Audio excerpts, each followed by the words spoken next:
Yesu nashimwe cyane. Amahoro y'Imana nabane namwe abantu badukurikirana umunsi ku munsi ku ibendera ry'Abera TV. Mwari mumeze neza, natwe twari tumeze neza, turashima Imana.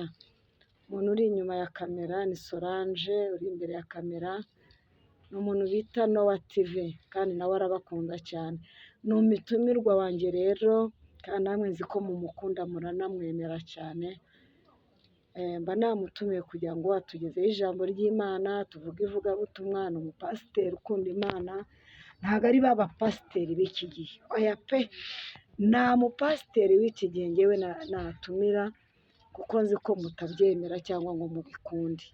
Yego, uradukurikirana, uri mu gihugu cy'u Rwanda, uri hanze y'igihugu, uri muri Amerika, uri i Burayi, uri i Burundi, uri muri Congo, uri muri Kenya, ahantu hose uherereye hose, Imana ijya iguha umugisha ku byo ugambira cyangwa ku byo utekereza gukoraho byose.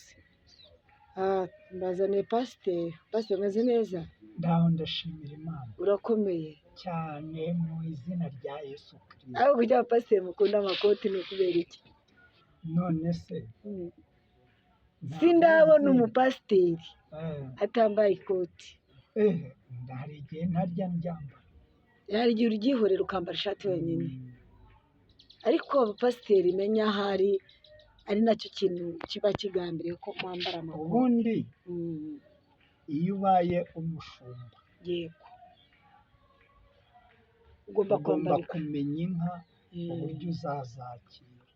Imana None se ubwo wasa nayo ukazaziyoboka? abo se bamugana Bibaho.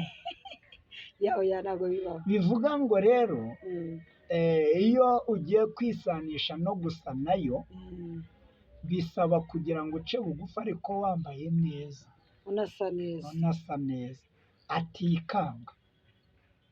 ariko buriya abantu bakorera Imana bagakwiye gusa neza, bakambara neza, kuko na Yesu asa neza. None se ijambo rivuga ngo tuva mu bwiza tujya mu bundi, bisobanura iki? Hari aho twavuye twari turi, ni ukuri.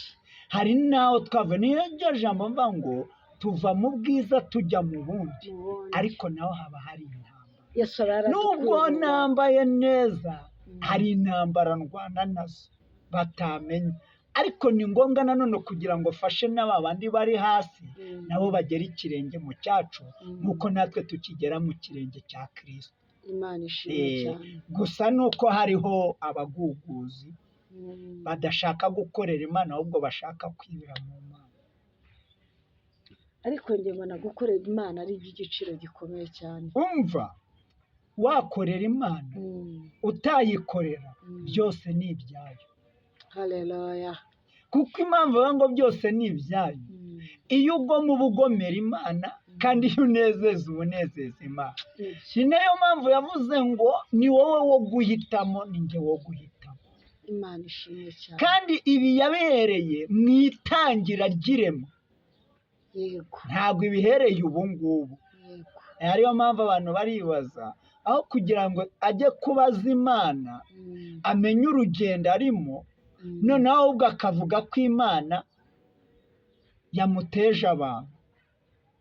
Ntabwo Imana ijya iteza abantu abandi, ahubwo ni Satani uteza abantu abandi. Ni ukuri. Ariko wa mudayimoni we tugiye kujya tukukubita, aho duteza abantu. Noneho iyo dusenze, dayimoni aratwataka ariko ntatubona. Amena. Bimera nk'igihe Abisirayeli bari bavuye muri Egiputa, noneho bageze hagati y'imisozi, Farawo yibuka ko bari abacakara be. Yego, haleluya. Atangira kugira ngo akuremo agire amagara yakanike. Imana nayo ibwira Mose ngo babwire bagandika ngo imbere hari inyanja, inyuma ntabwo haje Farawo, impande n'impande hari imisozi. Twebwe ubundi tujya aho batwitegeye, ntabwo tujya aho batatwitegeye. Ubwo tugomba kujya abanzi bacu cyane kugira ngo babimenye. Imana ishimwe. Ntabwo twe twishe abanzi bacu, ariko iyo batugambanira tudaha. banihishe. Ni nayo mpamvu iyo tubimenye bibababaza. Yego. Eh, Uzi ko ari byo iyo Nibyo umuntu nyine. azakuroga ukabimenya urabimenya akarakara. ariko akaza kureba kuri bupfa yabona udapfuye akavuga ngo ni wowe murozi. Imana ishimwe cyane kandi utari we. Imana itugirire neza. rero niyo mpamvu uyu munsi nkubwira ngo twebwe duhagarara ku ibendera, si ibendera ry'abera. None si ibendera ry'abera hari ubwo ryihisha. Umva kwera nawe ikintu cyera cyose iyo kijemo umuzinga biragaragara cyangwa kijemo ikizinga, ariko ikintu cyose cyera iyo cyera kikagumya kikera buri wese arabimenya. Imana ishimwe cyane. Rero niyo mpamvu nakubwiye, rero gukiranukira Imana uriho si icyaha, kandi no gukiranukira Imana wapfuye yiragumye ikakwamamaza, nk'uko umunyabyaha nawe igumya kumwamamaza mu byaha bye. Yego.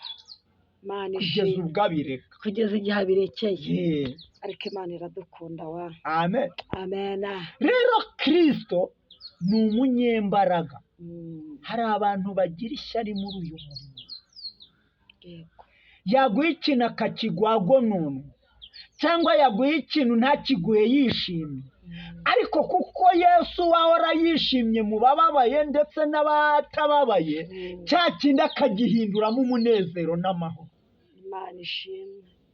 Rero reka tubirebe mu cyanditse. Yego. Amen. Amen.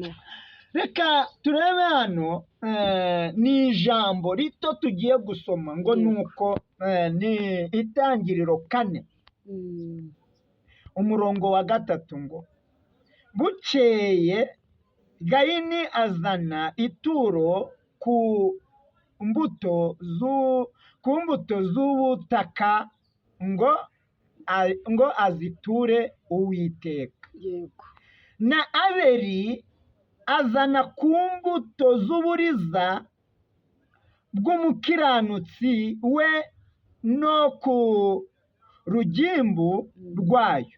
Uwiteka yita kuri Abeli no ku ituro rye. Uwiteka yita ku ituro ryande rya Abeli. Bose urumva baratuye. Yego. Rero naje kubwira mushiki wanjye cyangwa mwene data ngo ntuzababazwe n'umunyabyaha ngo cyangwa ngo ubabazwe n'iki, ngo ahubwo ujye ubabazwa n'ibyaha akora, kugira ngo Uwiteka amenye ko ugendana nawe. Kuba bakora nabi byikubabaza, wowe kora neza gusa, ibindi ubiharire Uwiteka. Amen. Ngo uwo munsi Gayini agira ishyari, ngo ahiga murumuna we ngo amwicira ku gasozi. Uwiteka agaruka kubaza Gayini.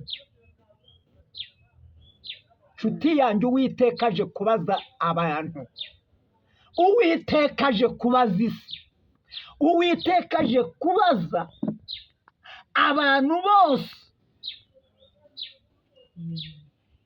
ibyo bakora. Ituro utura Yesu nta kibazo, ahubwo ni wowe uritura, ni wowe ufite ikibazo. Kandi ikindi ngira ngo nkubwire nshuti yanjye, iri turo riranezeza ry'Imana. Ituro utuye naho wapfa ejo rinezeza Imana, ihora ikwibuka. Niyo mpamvu gupfa imbere y'Imana nta kibazo ibiziho ikujyanye, ibikwibikiye. Ariko umunyabyango ahora araragira kugira ngo niyumvire Imana yihane. Ariko nanone ntiwirengagize ko kuba unezeza Imana utaruha, oya biremera. Ariko igisubizo cyabyo ni uko yiguhaye umunezero. Abantu bagira ngo nibo, ariko ari Imana yabikoze. Rero naje kukubwira ngo wigirira ishyari umunyabyaha, wigirira ishyari umunyamagambo, wigirira ishyari umusambanyi, wigirira ishyari umubeshyi, ahubwo we nezezwa nuko unezerewe iki? Imana.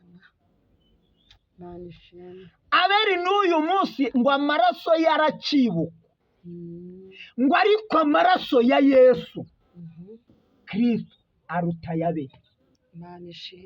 amen. Amen. Niyo mpamvu Yesu ari umujyanama kandi ari umwubatsi mukuru kandi ari we ufite pouvoir, imbaraga muri byose. Imana ishimwe. Ari ukorera Satani aramwibikiye, ari n'ukorera Imana wowe aramunezererwa, kuko Imana ni byose kandi Imana ni urukundo. Imana ishimwe. Amen. Amen. Amen. Amen. Haleluya. Amen. Imana ni iki? Ni urukundo kandi Imana ni ibyishimo kandi Imana ni inyembaraga kandi ni inyembabazi. Amen. Amen. Rero nshuti yanjye bakundwa, ndagira ngo mbabwire turebe mu gice cya mbere mu butumwa bwiza bwanditswe na Yohana abibwirijwe na Yesu Kristo. Uyu Yohana yanditse Yesu neza, amuvuga neza kandi ni no mu gihe niwe wapfuye urw'ikirago muntu kandi apfa ashaje. Nawe niba ushaka gupfa ushaje, ibere mu gituza cya Yesu. Haleluya. Amen. Amen. Impamvu nasaza mba mu gituza cya Yesu. Amen. Ariko ibimiga ni byinshi, ariko Yesu nawe arabindinda. Amen. Iyo uba mu gituza cya Yesu byose bimubera umunezero. Icyangombwa ni uko utari bukora icyaha, ariko ukabana n'abanyabyaha, ukirinda ibyaha byawe. Amen. Yesu rero azi gukonorora, azi gucekinga, kandi ikindi azi gukora iperereza rihagije ry'umukiranutsi no kumenya umunyabyaha. Icyo ni ikintu utamuhisha. Amen. Reka dusome n'igice cya mbere cy'ubutumwa bwiza bwa Yesu Kristo uko Yohana yabwanditse abihawe nawe. Amen. Natwe ibyo tuvuga ni Yesu biduhaye. Naho badutera amabuye, naho baturwanya, n'ubundi arabizi neza ko dukorera mu rupfu. Ariko abenshi ntabwo babizi, bazi ko ngo bari kugira isipana. Ndagira ngo nkubwire uribeshya nshuti yanjye. Uwo uri we wese udafite Kristo nk'umwami n'umukiza ufite ubusa. Ufite ubusa. Ibendera ry'abera. Hagarara mu kuri. Nakubwiye ngo ibyo byose abihinduramo amahoro n'umunezero. Amen. Rero ni igice cya mbere, ni umurongo wa 3 turasoma wonyine. Uvuze ngo iki? Amen. Amen. Uyu murongo w'ubutumwa bwiza bwa Yohana, amen, w'ubutumwa bwiza bwa Yohana, igice cya 3 cya mbere, umurongo waho ni uwa 3. Uvuze ngo iki? Ibintu byose niwe wabiremye, ndetse mu byaremwe byose nta na kimwe kitaremwe nawe. Amen. Wumvishe na cya cyaha ko kishamikiye mu waremye. Iyo tuvuga ngo ashobora byose, ntimukajye muvuguruza Imana. Nituvuga ngo ni Uwiteka, ntimukajye mubihaka. Nituvuga ngo niwe Mwuka Wera utuyoboye muri iyi minsi ya none, ko abantu bagiriye ishari abandi, arabizi. Na Gahini yagize ishari rya murumuna w'Abeli, kuko yatambye igitambo ntacyemere, ngo ariko icyamurumuna. Rero hari abantu bajya bavuga ngo yatuye injonjori, we yasinjonjori. Yatuye byiza, ariko si byo Imana yari inezerewe. Yagombaga kujya kugurana na murumuna we, nawe agatura ku ipfizi n'intama, ariko bikagaragara kuko bakundanye. Urukundo ni ukumenya icyo Imana ikunda kandi ukagiha mugenzi wawe, mugenzi wawe nawe akaguha icyo Imana imufitemo. Amen. Reka ntuze. Haleluya. Amina. Ishobora byose. Ntakinanira. mu byaremwe byose niwe mukozi w'umuhanga, uhereye kera kose yari ariho, niwe jambo. Imana ishimwe. Amen. Amen. Reka nsenga Senga Imana. mbabwira ngo nimutuze, Yesu arahari. Amina. Mwirinde kugiriranira amashyari, mwirinde kugambanirana, mwe bazabagambanira, mwe bazababeshyera, ndetse ngo bazabanga bababeshyere n'ibibi byinshi, ngo ariko tuzararame turebe he mu ijuru. Amen. Amina. Haleluya. Mu izina rya Yesu uduhamagaye utabera, umwami w'amahoro, komeza kutwubaka, tukunezererwe nawe utunezeze. Nubwo turi mu isi dufashe igihe mu ntambara, ariko ushimwe kuko ariwo tuneshereza intambara. Izina ryawe ryubahwe none n'iteka ryose, mu izina rya Yesu Kristo. Amen. Imana ibahe umugisha. Nawe Yesu aguhe umugisha cyane.